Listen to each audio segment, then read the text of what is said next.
বন্ধুরা আসসালামু আলাইকুম। এটি আবদুল্লাহপুরে ফ্লাইওভারে ওঠা নামা করার জন্য একটি সিঁড়ি।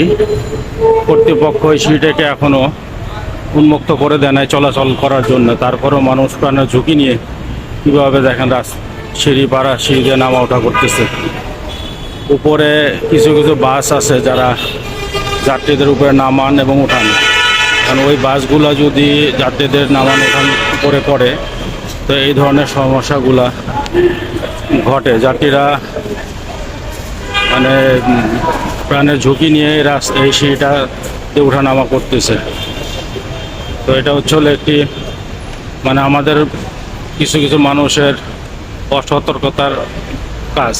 যেহেতু কর্তৃপক্ষ এই সিঁড়িটা এখন চালু করে নাই, সেহেতু এই সিঁড়িটা ব্যবহার না করাই উচিত। এতে যে কোনো ধরনের দুর্ঘটনা ঘটতে পারে। দেখেন মানুষ কীভাবে নামতেছে।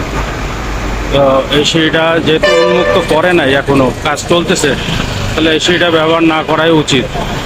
কিন্তু উপরে বাস যাত্রীদের নামা ওঠার কারণেই এই ধরনের রিস্কগুলা জনসাধারণ নিচ্ছে।